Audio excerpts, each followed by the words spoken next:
हम SPITI online channel के माध्यम से आपको लगातार वीडियो के द्वारा अध्ययन किया जा रहा है। आज हम आपको इंग्लिश ग्रामर हम लगातार बता रहे हैं। इंग्लिश ग्रामर में फ्यूचर कंटिन्यूअस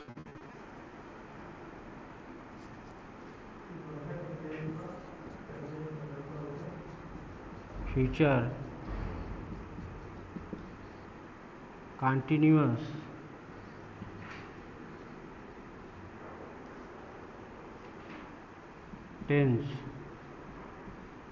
के बारे में बताएंगे और बहुत आपका पास्ट प्रेजेंट टेंस हमने बता चुका है। फ्यूचर कंटिन्यूअस टेंस का पहचान होता है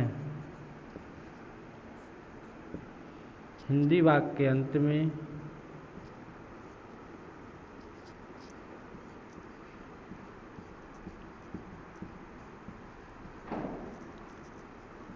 रहा होगा, रही होगे, रहे होंगे आदि शब्द आवे तो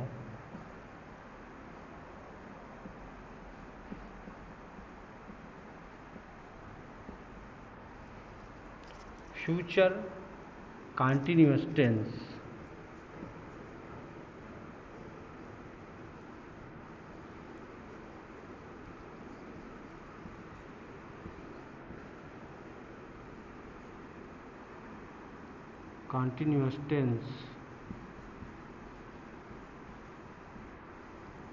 कहलाता है।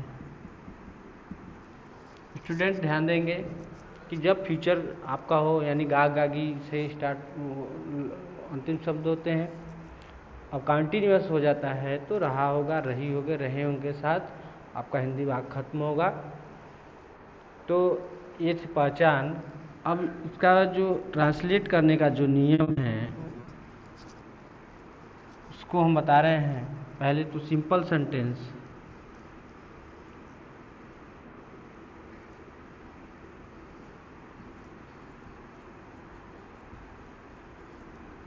जिसको हम साधारण वाक्य कहते हैं, इसके आपके क्या रूल्स होंगे। सबसे पहले क्या लिखेंगे, subject plus helping verb. Helping verb क्या होगा, विल बी प्लस वर्ब में ING लगाएंगे plus object plus other word, जो शब्द बचते हैं उसको हम लिखेंगे। ठीक है स्टूडेंट, ये था आपका सिंपल सेंटेंस का फॉर्मूला। अब अगला है negative sentence.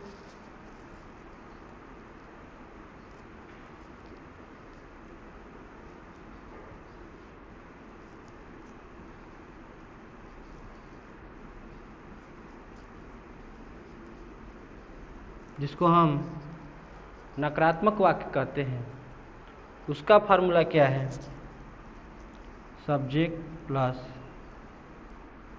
Will plus not. अब जो ये बी है आप नॉट के बाद प्रयोग करेंगे, बस इतना ही अंतर है। Will not B plus verb में ING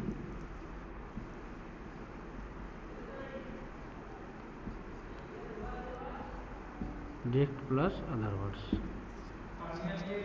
ठीक है स्टूडेंट, अब आपका आता है इंट्रोगेटिव सेंटेंस। इंट्रोगेटिव सेंटेंस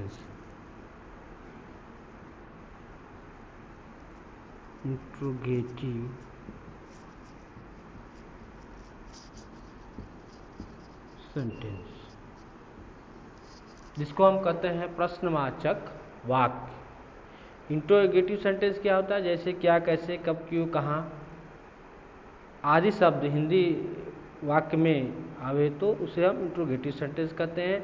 और इंग्लिश वाक्य में, इंग्लिश सेंटेंस में आपका व्हाट है, व्हेन है, वाई है, ये शब्द जो आपका है इंट्रोगेटिव सेंटेंस में लिया जाता है।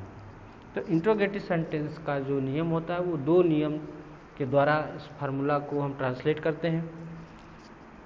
पहला नियम है जब प्रश्नवाचक शब्द वाक्य के पहले आवे तो, पहला नियम है प्रश्नवाचक वाक्य शब्द वाक्य के पहले आवे तो सबसे पहले हम क्या लिखेंगे, हेल्पिंग वर्ब विल, सबसे पहले विल, फिर सब्जेक्ट, फिर जो बी बचा है उसको बी लिखेंगे। ध्यान दीजिए कि सब्जेक्ट जो बी है हम सब्जेक्ट के बाद लिखेंगे। फिर भी प्लस आईएनजी, वर्ब में आईएनजी लगाएंगे, फिर ऑब्जेक्ट प्लस अदर वर्ड्स। ये आपका पहला नियम है जब प्रश्नवाचक शब्द वाक्य के पहले आवे। दूसरा है जब प्रश्नवाचक शब्द वाक्य के बीच में आवे तो उसके रूल्स क्या है कि जो प्रश्नवाचक शब्द है उसकी मीनिंग हम लिखते हैं, यानी उसकी अंग्रेजी हम लिखते हैं पहले, उसके बाद हेल्पिंग वर्ब विल, फिर plus subject plus be plus verb में आईएनजी, ठीक, plus object plus other words. ठीक है स्टूडेंट, ये आपका इंट्रोगेटिव सेंटेंस का फॉर्मूला है। अगर इसमें नॉट आ जाए, इंट्रोगेटिव नेगेटिव आ जाए, तो नॉट का प्रयोग कहाँ करेंगे, जब भी करेंगे सब्जेक्ट के बाद नॉट, उसके बाद बी। कहाँ प्रयोग करेंगे, सब्जेक्ट के बाद नॉट का प्रयोग करें, बाकी आपका फॉर्मूला वही रहेगा। अब हम आपको एग्जाम्पल के आधार पर बता देते हैं। जैसे वे कल स्कूल जा रहे होंगे।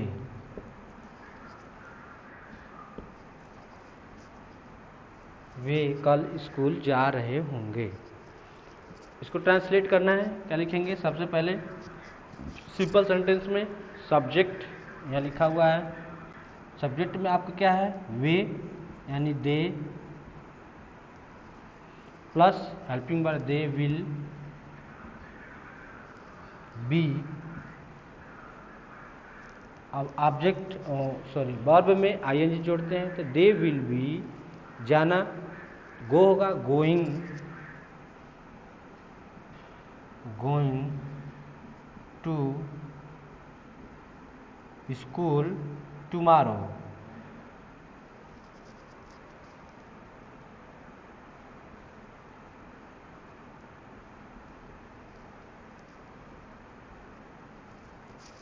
दे will be going to school tomorrow. इसमें ध्यान दीजिएगा कि जो फ्यूचर टेंस होंगे तो उसमें कल के लिए टुमारो का प्रयोग करेंगे। अगर पास्ट टेंस है, बीता हुआ चीज़ है, उसके लिए कल के लिए स्टरडे का प्रयोग करेंगे। इसको ध्यान दीजिएगा। अब इसी को नेगेटिव बनाना है तो they will not be going to school tomorrow. ठीक है स्टूडेंट, नॉट जो है आपको बी और विल के बीच में नॉट लगा देंगे। अब इसको इंट्रोगेटिव बनाना है, क्या विल, तो क्या करेंगे, सबसे पहले विल, फिर सब्जेक्ट दे, फिर be, going to school tomorrow.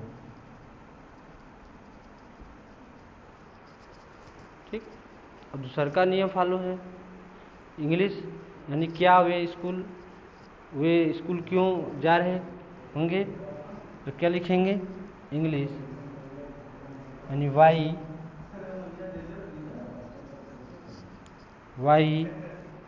Will they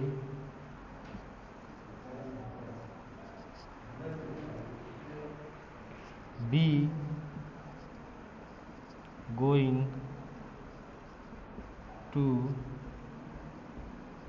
school tomorrow. यदि नॉट आपको लगाना है इंट्रोगेटिव नेगेटिव सेंटेंस तो they not be going to school. इस तरह से हम ट्रांसलेट करेंगे और बहुत सारे एग्जाम्पल होंगे। इस फार्मूला के आधार पर आप अभ्यास करते रहिएगा। अगले वीडियो में अगले टेंस के बारे में हम